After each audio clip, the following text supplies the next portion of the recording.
Most people live like fish in a small pond. They think the ripples in the water come from the wind or a stone dropped by someone else. They forget, or maybe never knew, that their own fins create many of these ripples. The world, with its vast and mysterious beauty, doesn't just act upon us. It interacts with us, responding to our thoughts and feelings. Our beliefs about ourselves shape everything. Picture this. You hold a tuning fork and strike it. The sound spreads out, quiet but clear. Imagine another tuning fork nearby. If it matches the first, it starts to vibrate without being touched. This is how your inner self works. What you feel inside, joy, anger, fear, or gratitude, connects with the world. Life constantly echoes what you set in motion. We often get stuck here. We believe change means trading one thing for another: a nicer job, a healthier relationship, or a new city. But if you carry the same feelings inside, everything starts to look the same. The same frustrations, disappointments, and struggles appear again and again. It's like moving furniture in a room with a dirty window. The problem isn't the chair's place, it's the dirt on the glass. So, where to begin? Not with force. Real change comes not from gritting teeth and trying hard to shape the world. It is more like planting a seed. You don't pull on the sprout to help it grow quicker. You care for the soil, give it water and sunlight, and wait. In the same way, your life's soil is your inner state, your thoughts, emotions, and stories about who you are. Imagine someone enters a room holding a lantern. If the lantern's glass is clear, the light shines bright. However, if the glass is dirty with feelings like anger or shame, the light appears dim. Cleaning that glass, your mind and heart, helps your true self's light to brighten everything. That's how real change happens. It starts inside and spreads outward. Begin with a small action. Smile at a tired stranger. Forgive yourself for a past mistake you regret. Pay attention to the small things that bring joy. A kind word, a warm coffee, sunlight through trees. These small changes in how you see the world are important. They create a new, joyful life. Often, people miss this important point. Perfection isn't necessary. Change happens on a winding road, and mistakes are normal along the way. Direction is more important than perfection. Are you moving toward improvement or holding on to habits that no longer help you? Real change doesn't need big actions or a complete overhaul. It requires steady and quiet effort.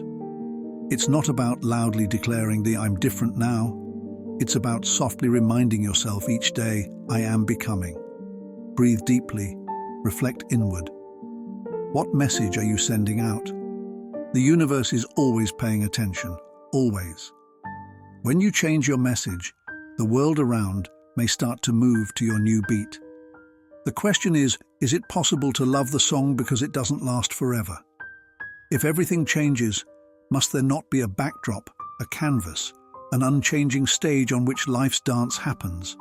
And if there isn't, who or what watches this never-ending flow? This is when logic starts to stumble. Look at a river. You point and say, "That's the Mississippi." But what is the river? Is it the water, the banks, the flow? The river never stays the same for even a moment. Still, we give it a name like it's something fixed. Mississippi turns into a symbol, a shortcut for what can't be held down. We do the same with life, naming the nameless and calling it reality. But here's the surprise: even naming things is part of the dance. Words, ideas, beliefs, they act like maps drawn by adventurers. Maps help us, yes, but they do not show the real land. The map says forest, but it cannot describe the sound of leaves in the wind or the smell of pine after rain. Similarly, beliefs about life guide us but do not capture life's true, wild essence.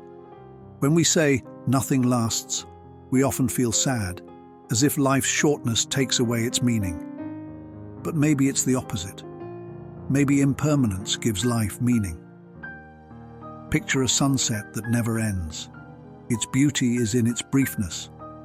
Because it is short, we pay attention and truly see it, knowing it will soon disappear. The paradox is that while you enjoy the moment, there is something in you that watches, timeless and unchanged. This something is not a thing, not a separate self. It is a vast awareness, a mirror reflecting all life without holding on.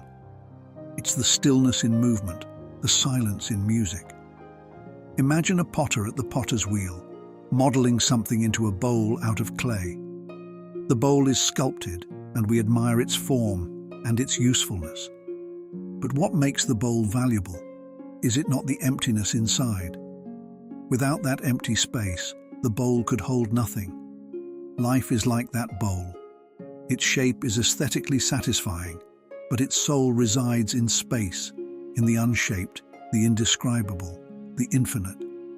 To realize that form and formlessness, stability and instability, are not antithetical differences, but partners in dance. They arise together, each giving meaning to the other.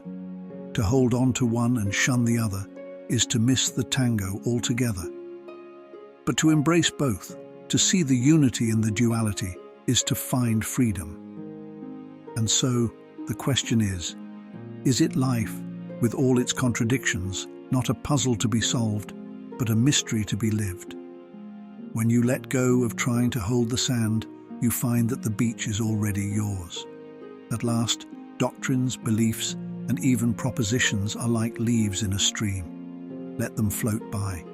Watch them, if you like, but don't cling. The stream flows on endlessly, effortlessly, and you, who are you in all this? But not the leaves, nor the stream, nor the viewer, but the flow of life itself. Always changing, yet never not whole. Always impermanent, yet timelessly here. Shouting into a notepad during a movie is a lot like how the ego runs around obsessively scribbling notes on a notepad. It chronicles every twist and turn, yet adopts opinions and judgments about what's already happened, all the time failing to realize the vast story that is yet to come. It's just some poor slob stuck in yesterday's scenes, replaying them, trying to edit them, convinced that it can rewrite what's already been filmed. When we truly awaken, we notice something startling. The movie is not so much an us story. It's an askew dance of countless characters moving in and out of other people's narratives. Watching, we remark as we sit back, watch out, what's next? We see the final credits rolling, and with them, the undeniable reality. It turns out our story ends, has an end, and this form we inhabit, this character we've played so earnestly, has an end. The ego panics here. It's as if the scribbler has whipped round in their seat to see their notepad has been taken. Someone is standing there and whispering, "You can't control the story." Never yours to control, was it? The ending terrifies, and the ego claws tighter, refusing to look up. The soul, the quiet observer, begins to smile. Endings aren't a sudden stop. They're the secret breath before a new chapter. Imagine this scene. You're climbing a beautiful mountain, carrying a heavy, rigid backpack. When you get high, it gets harder and harder to get there. Every step feels like a battle. The backpack, that's the ego. Grudges, regrets, roles you think you need to play stuffed full. Somewhere along the course, you come to an overlook where you can't breathe. It is a fantastic vantage point. You're struck by how small everything seems from up here. The path you've climbed, the town you left, and the people you knew. All this is part of something much bigger. You do not longer need the backpack. It got the job done, but now it's larger than you. So, you let it go. The backpack neglects to fall into the abyss, and for the first time your steps are light, your trip easy. That's the death of the ego, not a bloody death, but a gentle exit. It is knowing what you brought wasn't you. You picked up just some baggage, thinking it would define you. Without it, you get to go higher, you get to explore, you get to see the world without filters. But here's the twist. The ego isn't the villain. It's the training wheel on a bike. It's something you need for a while, but you outgrow it eventually. Ego's job is to protect you, to make you feel like you have a me in the vast, overwhelming universe. But as we grow, safety isn't enough. We want truth, connection, and freedom. We must risk training wheels, and they start to wobble. And we have to trust the bike to carry us, and trust that life will too. This shift often comes in moments of crisis. Something a heartbreak, a loss. Something as simple as the conscious fact we're running out of time. It's all waking up calls, realigning us from the delusion that we can put off life until we get it together. It's not something you have to figure out.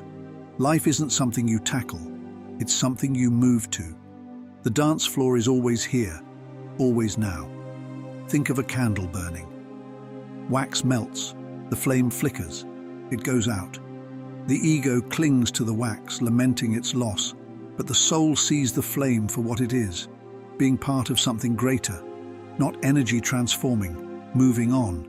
It doesn't mourn the flame. It simply does. When we do this, we stop fearing death, the death of every moment, not just the end of life. A relationship, a chapter, who we thought we were, a loss. Space is left for something new, and the something new wasn't something we saw while clutching the past. Life can be a balancing act. It's the tides of the sun and the setting of the sun. When we attempt to make life linear and try to make it a straight line between start to finish, success to success, we resist this rhythm. My life is a circle and a spiral. We have to give up trying to set the steps, to dance with it. And here's the beauty. When you let go, the play is beginning. Not as in frivolity, but as in curiosity and wonder and pleasure. A kid doesn't check if they are playing correctly. They play. They run. They laugh. They fail. They run. They laugh. To the ego, falling is proof of failure. The soul considers it as part of play. Thus, scribbling in the notepad is henceforth over, so let's stop. We get to watch the movie, climb the mountain, light the candle, dance to the song. Let us not live as egos talking about what was, but as souls connected to what is. The point of the movie never being the ending, the characters, the unexpected twists. It's worth watching the journey.